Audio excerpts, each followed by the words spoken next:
Hello everybody and welcome back to another episode of Bonsai Apprentice. Today it is mid-November. I think it's the 13th if I'm not mistaken. And we got frost coming tonight. So we got to do a couple of things, get ready for winter. And while we're doing that, we're going to talk about cold frames, shelters, other ways just to keep your trees warm in the winter, and also substitutions that you could potentially use for certain types of trees if you don't have other things. So this video is kind of going to consist of a couple different things. One, we're going to get my cold frame area cleaned up where I keep my little greenhouse. I'll show you that when we get it set up. We're also going to move a temporary table that we use as a cold frame shelter just for some of my coniferous stuff, that otherwise I wouldn't be able to place or find a place for. So we'll get those going. But before I do that, I want to talk a little bit about horticulturally what's happening and everything else. So tonight we're getting freezing weather, and really what that's looking like is sub 30 degrees is typically what I consider freezing. 32, the water has enough in it that it doesn't quite freeze at 32. I'm not using distilled water or anything like that, so the water I use has minerals. It's got fertilizer, which is different compounds of salts and different ions, so it doesn't really freeze at 30, but we want to make sure that we're not letting it drop too low on that front. So with that in mind, tonight it's going to be dropping closer to 27. We got to make sure that we're going to be okay. So we're going to set this up today and get it going. So the first part, I'll show you where it's going to go. We got to clean it out. We got to get ready. All right, so typically this is where I kind of keep my small cold frame. And I just keep it against the house so it gets some of that residual heat from the house. But as you can tell, there's a lot of junk here. I got an old barbecue cover grill I got to get rid of. Hoses that I use on different parts of the yard, some stakes, some pots. So I just got to move this stuff and get this cleaned up, ready to go for what will be my greenhouse that's going to sit here that's collapsible. So we're going to get this stuff moved and get it swept out, and then we will be ready. All right, so we got that cleaned out, swept out. It looks pretty good. So now we're gonna go grab the cold frame, which is over there. So as we're walking over, typically I use the word cold frame and greenhouse interchangeably because for me they kind of are. Technically they're different though, so we'll touch on those two when we get to the part where we're working on some trees. All right, so I'm gonna go ahead. I'm just gonna move these out for now and then pick up the whole thing. Move that over here. Woo! Blowing. Grab our bald cypresses.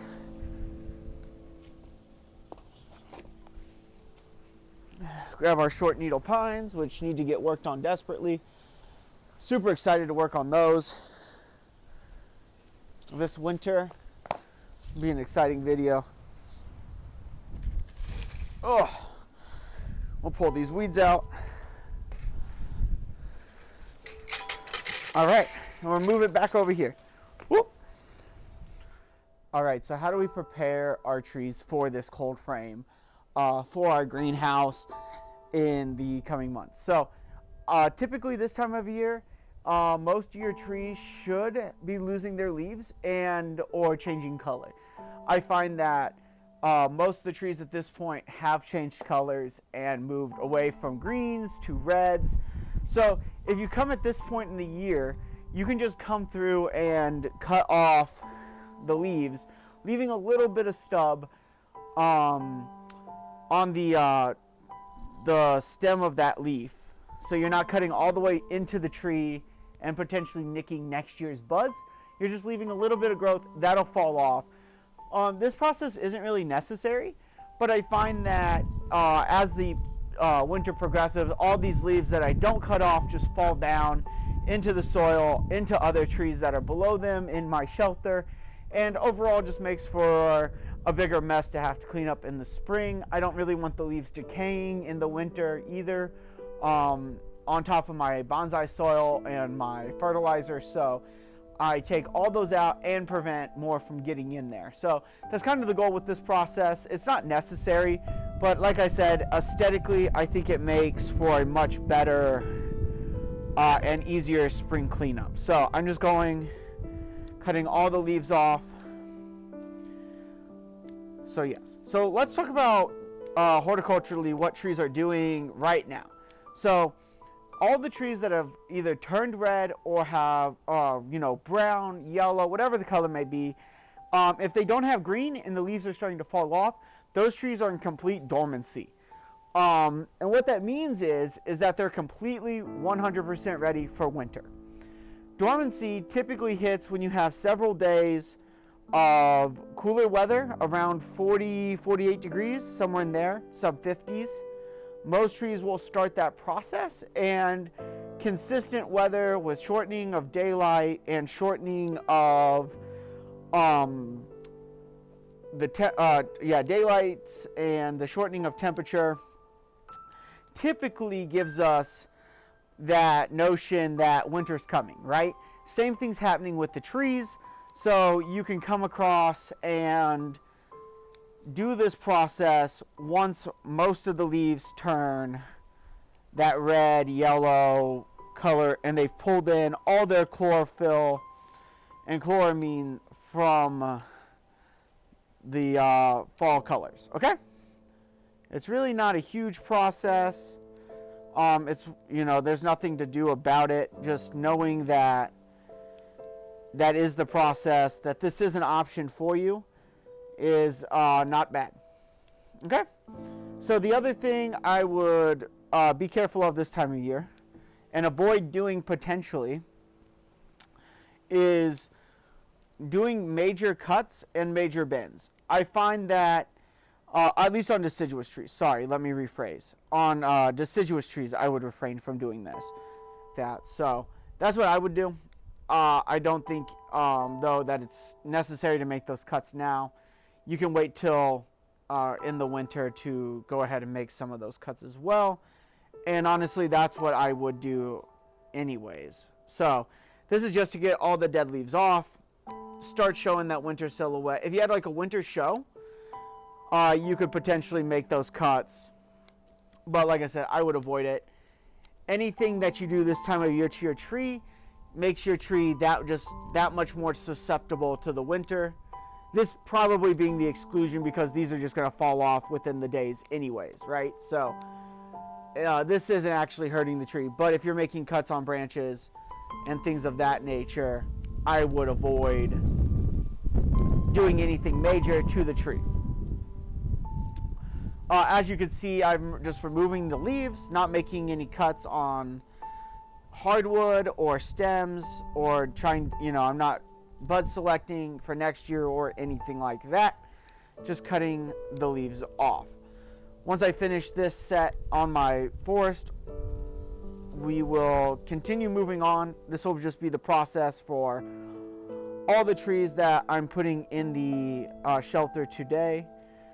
And I will show you what those trees are and how I position them, or go through about that process once I get there.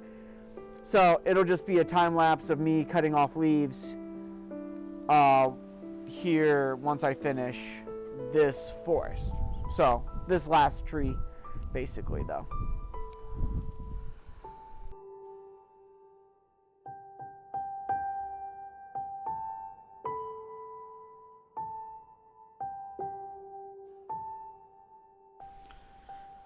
All right, now that the leaves are off, I'm just going to go with my pair of tweezers, and I'm going to pick out all the leaves that are in the soil, just so, like I said, they don't start decomposing in the winter.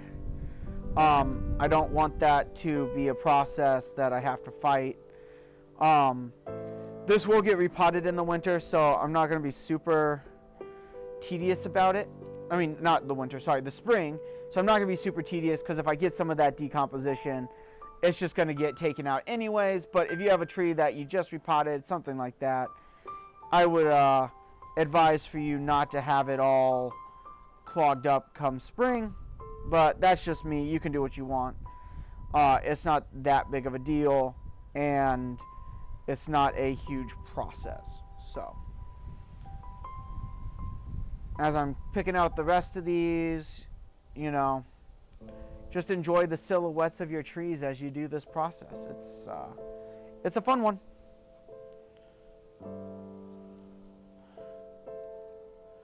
Boop. All right, and with that, the forest is done. So we're just going to set it off to the side. I'm just going to time lapse, grab the other trees that need to be cut, and we'll get to work on those.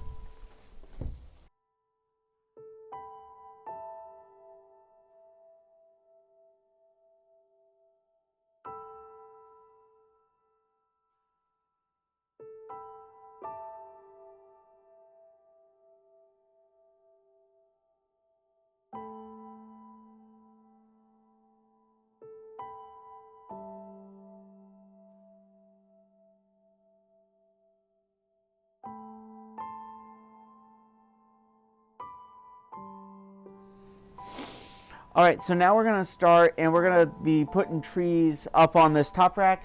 I typically go with my smaller trees up top. That's just for like safety's sake, and it also typically gets a little bit more light, so the smaller trees need that. Now, all the stuff's deciduous, so then I'm putting in today. So we're gonna start with some of this taller stuff towards the middle. So as you can see, that's a taller tree. It's very thin, but it's taller. It goes up to here, so we're going to keep it below the top of the rack, kind of in the middle. That way it can continue to get that. And then from there, I think I'm just going to build out. Taking more deciduous. I might have to cut this one back or bend it a little bit. It doesn't matter.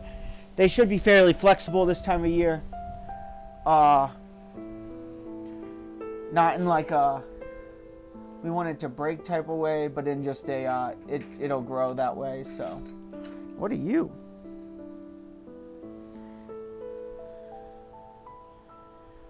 I think we got some scale on this or something. Some bugs.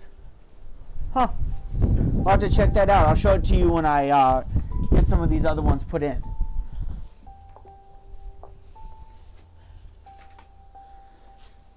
And I just try and fill it as much as possible.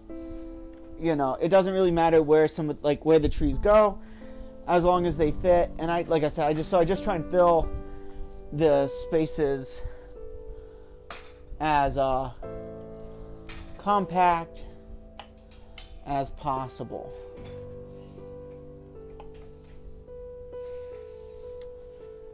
Some trees obviously make it harder than others, but overall I find that the process isn't very difficult as long as you keep spacing in mind for your trees.